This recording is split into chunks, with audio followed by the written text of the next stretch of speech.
Oke, I'm coming. Tapi Mubarak, anak saya itu nggak punya mata. Waduh, nggak punya telinga, komplit. Nggak punya tangan, nggak punya kaki, berarti bulat seperti semangka. Ya kata Mubarak, nggak apa-apa. Zaman dulu nikah itu nggak bisa ngelihat. Zaman dulu orang bertakwa, lalu kemudian langsung dinikahkan. Zawwajtukaha bima ma'aka minal mahr min khatamin min zahabin qabiltu nikahaha wa tazwijaha bir mahril madhkur. Selesai itu lalu Mubarak pun masuk ke dalam kamar. Ketika dia singkapkan pintu kamar, kita lanjutkan setelah yang satu ini. Begitu dia masuk kamar, dia buka pintu kamar.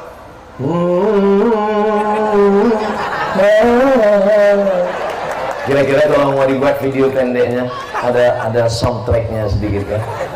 Mubarak kaget dia.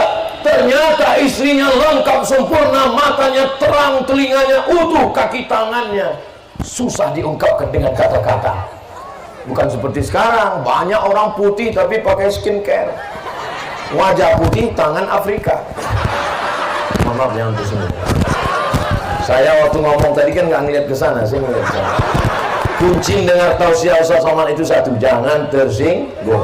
Ada beberapa jamaah tersinggung pulang tinggal.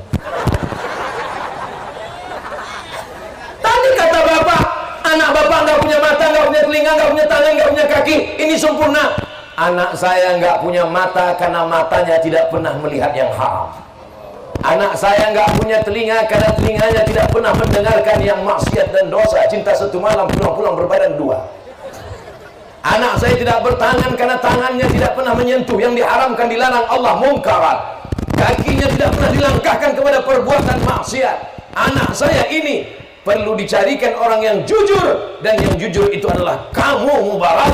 Menikahlah Mubarak dengan anak perempuan Hakim Marwah, keturunan orang soleh yang tidak memandang laki-laki status sosialnya. Lahirlah anak laki-laki bernama Imam Abdullah Ibnul Mubarak, ulama ahli hadis, Amirul Mukminin fil hadis, Kitabus Zuhd dan kitab-kitab lainnya. Itulah hebatnya kalau bapaknya soleh seperti Mubarak, ibunya anak perempuan yang solihah, anak Hakim Marwah, maka lahirlah laki-laki soleh, harapan calon mertua masa depan. Ibu kalau mau cari mantu jangan jauh-jauh, ini orangnya. Tolong yang senyum yang belum nikah aja. Ini saya lihat senyum, kelihatan anak udah 3.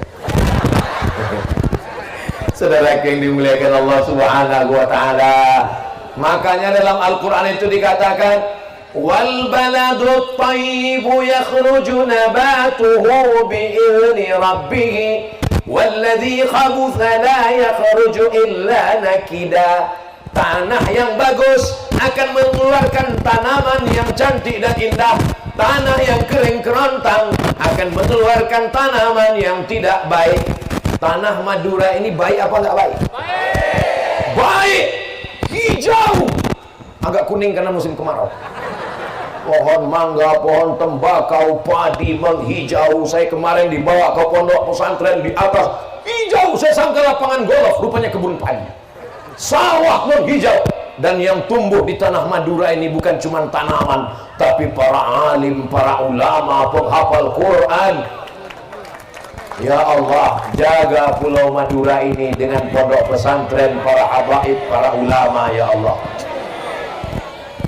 Maka lahirlah, kalau bapaknya soleh, ibunya soleh, iman tak bisa diwarisi walaupun dari seorang nabi.